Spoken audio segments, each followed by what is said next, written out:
In 1880, Ulysses S. Grant wanted back in the game. Voters had forgiven the beloved general for the corruption of his first 2 terms, and his image had been rehabilitated by a triumphant world tour where he was greeted as a hero by everyone from diplomats to commoners.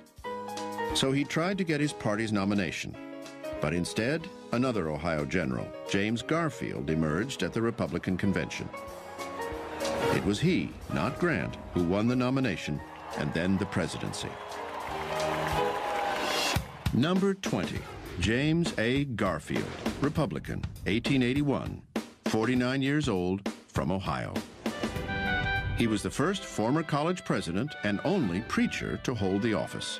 And he was the last person to move directly from the House of Representatives to the White House. Garfield was a large, outgoing man. He was well-read and not bored at all by the intricacies of policymaking. He's what today you would call a policy wonk. He was someone who would take an issue, for instance, like the tariff, and fill in notebooks with detailed calculations about how the tariff works and how different industries work. He's someone who, in the summer of 1880, at least 4 times he would skip away from sessions of the House of Representatives to go watch baseball, professional baseball being played on the Washington Mall. As a politician, Garfield was known to be a bit of a waffler. It was something of a weakness that he proved to be not very decisive. He didn't seem to want to ruffle any feathers. He tried to make everyone happy, and in effect, he made no one happy. Garfield's first job as president was to dole out political appointments. It was a notoriously corrupt process. But the scandals among Ulysses Grant's appointees, who were mostly his cronies, had contributed to an outcry for merit-based appointments. This issue of civil service reform had been left at Garfield's doorstep, and he decided to challenge the old system by taking on powerful New York Senator Roscoe Conkling over who should be appointed chief collector of the Port of New York. Conkling had traditionally filled this important civil service post with his own cronies. Now, as an analogy, imagine today, for instance, that the senator from the state of Virginia would point to the fact that the Pentagon is on the Virginia side of the Potomac River. Therefore, he should have control of who is the Secretary of Defense and all of his staff. It was that kind of claim, which at the time was actually very common. Garfield decided to challenge this political tradition by appointing a rival of Conkling's to be chief collector. It was a risky move for the new president. But despite a firestorm of opposition, Garfield held firm, and Conkling ended up resigning from the Senate in protest. Garfield wins, which surprised a lot of people. That was the beginning of the end of Conkling's machine and the old spoil system. Of course, Garfield didn't live long enough to see all the fruits of that victory. The series of events that would lead to the untimely death of President Garfield began in the early days of his presidency. When Garfield moved into the White House in his first days as president, he was barraged by questions of patronage and appointments. The White House itself was a very open forum. Anyone could walk in. There was no Secret Service protection at the time. Every day, Garfield would visit with office seekers. And while Garfield tried to limit himself to picking the office heads or the major positions, he couldn't avoid being barraged by the legions of job seekers. One of these job seekers was a man named Charles Guiteau. He was a strange fellow who had spent the campaign season of 1880 hanging around Republican Party headquarters in New York, and now felt he was owed a diplomatic appointment by the Garfield administration.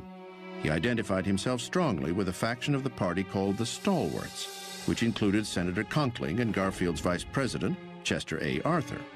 Yeah, he had at one point shook Arthur's hand and at another point made his way into Garfield's waiting area in the White House. But he was seen as somewhat of a joke. Upset that the Garfield administration ignored his requests for a diplomatic appointment, angry at Garfield's slight to Conkling, and believing he had a calling from God, Guiteau set out to remove the president. On July 2, 1881, Guiteau stalked Garfield to the Baltimore and Potomac Railroad station in Washington and shot him twice. One bullet grazed the president's arm, the other lodged in his torso. As the police hauled Guiteau away, he declared, "I did it. I will go to jail. I am a stalwart, and Arthur will be president." Charles Guiteau has earned the everlasting moniker of a disappointed office seeker, sometimes a disgruntled office seeker. But Charles Guiteau is not a disgruntled or disappointed office seeker. He's insane. Garfield didn't die right away. As he lingered, the assassin's bullet still in his body, every change in his condition was telegraphed across the country. Sometimes he would improve and almost look like he would recover. But during that period, the nation really rallied to support the president, and he had far greater popularity after he was shot than before. We know now that Garfield may well have been killed by his own doctors or the efforts of his doctors to save him. They would stick instruments and fingers up into Garfield's back. The medical care was atrocious, even for that era. In August, Garfield wrote a letter to his mother back in Ohio, telling her not to worry. "It is true I am still weak and on my back," he wrote, "but I am gaining every day and need only time and patience to bring me through."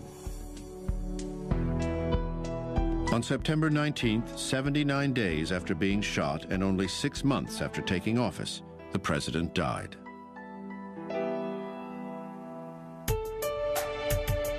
The only legacy of Garfield's brief presidency was his battle against the New York political machine. The real accomplishment of Garfield in the end, had he lived to build on it, was that he in fact took a stand against that system. He in fact finally said no to the most powerful boss of his time on a question of patronage and made it stick. Garfield would become a martyr for the civil service reform movement. It would be up to his vice president, Chester Arthur, himself a product of the New York political machine, to continue the fight. During the 2 months that President Garfield lay dying from his gunshot wounds, Congress was out of session. It is said the country continued to run smoothly nonetheless.